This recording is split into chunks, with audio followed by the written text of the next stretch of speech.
You can now use the Venice API with no API key via the x402 protocol. We decided to do this because most of the AI API today assumes there's a human on the other side and requires things such as account creation, email verification. You have to add your credit card information, generate an API key, and so on. And even though this is pretty straightforward for a developer, this can be very difficult for agents. An agent can't really go through the same human process every time that it needs intelligence, especially if you're working across many modalities like audio, image, video. Depending on what you need, you may need access to maybe 5 or even 10 different providers, and that can be extremely difficult for an agent to be able to achieve. And that is a terrible model for autonomous software. So what if the agent just needed one thing, the ability to pay? And this is exactly what x402 does. Let me show you the core idea first. I'm going to make a raw request to the Venice API with no authentication field. Now, this is what it looks like. Now, what comes back from the Venice API is not an error. It's a 402 payment required response that tells the client what to do next.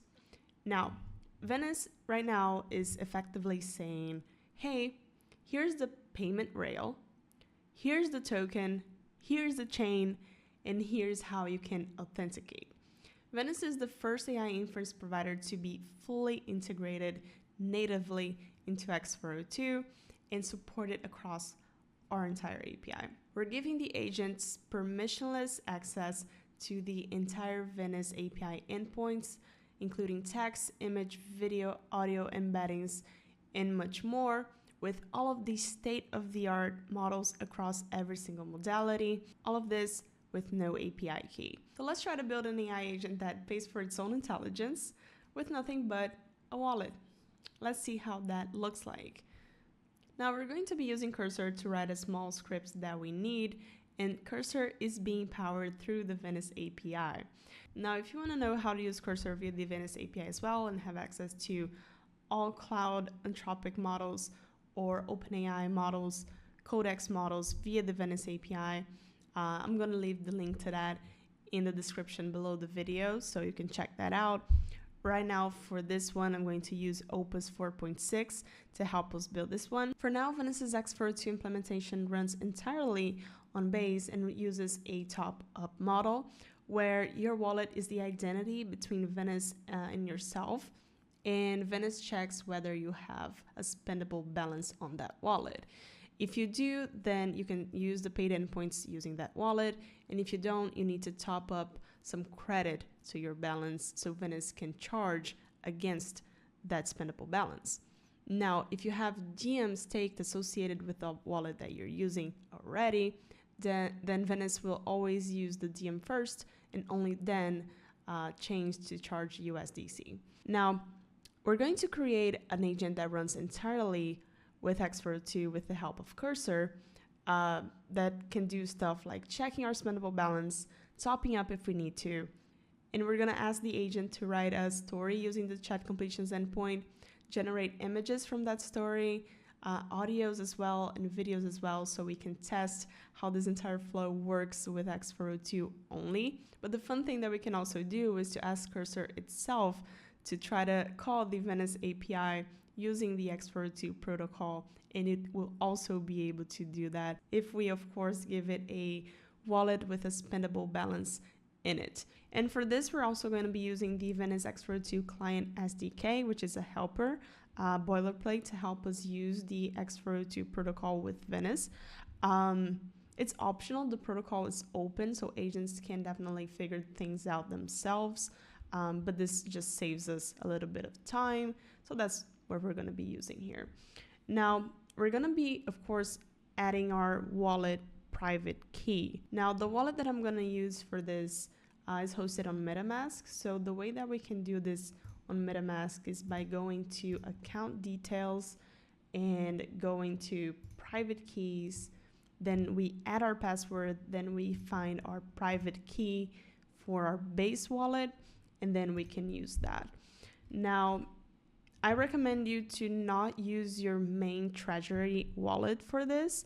Create a separate wallet where you can give your agent total freedom to use, and only with the amount that you're comfortable with spending, right?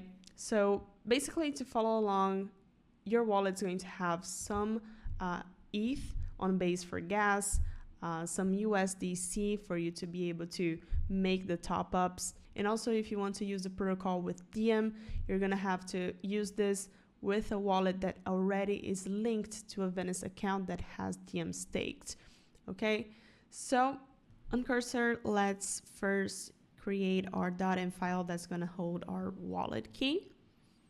And here on the chat, we're going to paste this prompt that tells the Cursor agent to build a small agent for us that's going to run on the CLI, that's going to use the Venice chat completions endpoint to talk to us, and it's going to use tool calling to call other endpoints. All of this via x402 using the x402 Venice client. We're also telling the agent to go check out the current SDK and x402 documentation, asking it to keep it minimal readable and to save any generated files that it gets from, for example, the images endpoint or for the audio endpoint into the outputs folder. So let's run it and see what the agent comes up with.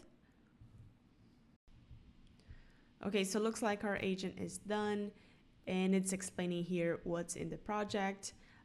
So it's a single file, persistent CLI agent that can authenticate via x402 on Venice, that it can use the chat completions endpoint with tool calling as its control loop, that it has access to 6 local tool calls for now, all through the Venice x402 SDK, which is to tool calling to check balance, list models, generate images, generate text, embeddings, and also speech, text to speech, and it saves all artifacts to the outputs folder like we asked for. And to run it, we only have to run npm start. So this is pretty good. Let's actually try to run it to see if we can. If we go to the README here, there is sort of a technical diagram of the architecture and more explanations about the project, how it works. I'll create a GitHub repo for this and link it in the description if you guys want to have access to it. But let's just get started and run npm start and see if this actually works, right? It was just one prompt. So there we go. It actually works. It tells me my balance is $10. I actually topped up my balance earlier and have been using x402 in this wallet already. So let's just say here hello and see if we can get a response. And yeah, the agent says, hello, I'm the Venice Ops agent. I can help you with this list of things. And what would you like to do? So let's try to do something simple. Let's try to say, generate me an image of a wizard castle on the moon. And I'm not telling which model to choose. I'm just letting it run with whatever it has. And here it is. The image was generated.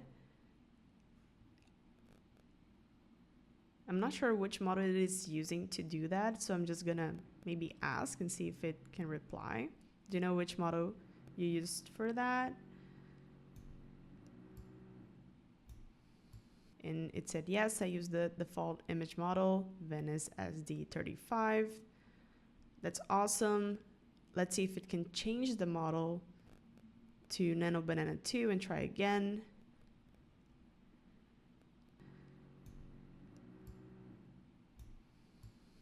And yeah, looks like it could. Here's the new image. And let's just now, after that, ask what's my balance now? And my balance is $10.09. That's pretty cool. It's a little bit less than earlier. That was $10.20. So this cost me a few cents. So let's try a bit harder. Let's say generate an audio for me using one of the Qwen 3 TTS models saying hello x402. Let's see if it can do that.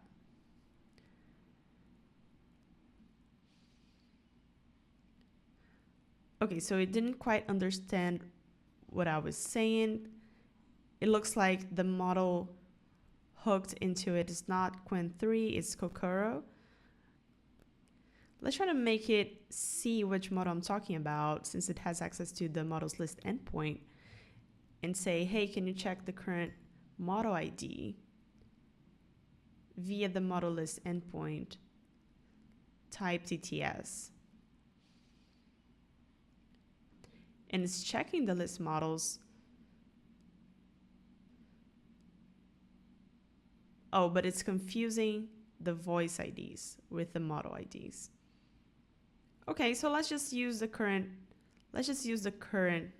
model that it has for now, just to see if it works. We can adjust this later. This is like a first try prompt, so there's definitely optimizations, but let's just say, okay, so just generate hello x402 with your current model.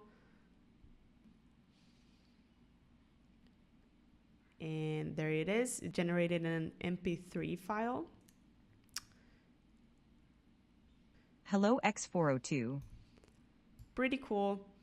And I feel like one of the coolest things of x402 is not only stuff like that. We're just talking with an agent without an API key accessing multiple endpoints, and we can expand that later to use video at the video endpoint, soundtrack endpoint, make this really robust.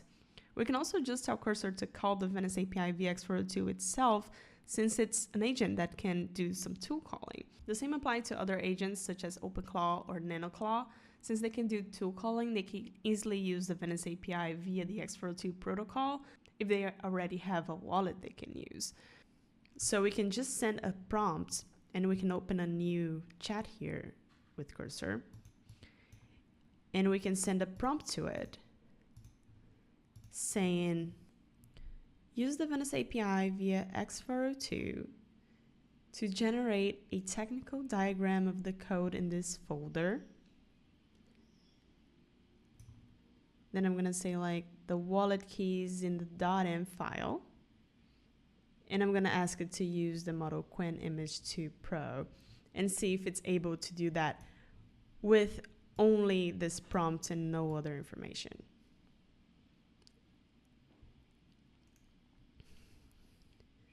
All right, it's trying to create a new file. I don't want it to do that, so I'm just going to ask, run it yourself and output the result in the output folder that we have been using. And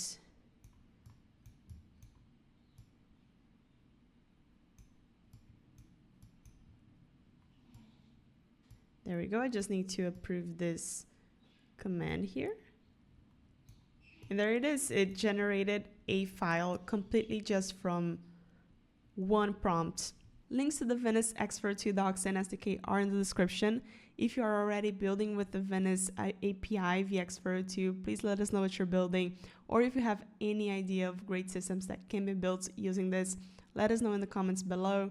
And if you want more videos like this explaining how to use x402 with Venice or building more systems with x402, please leave a thumbs up in this video, and I see you in the next one.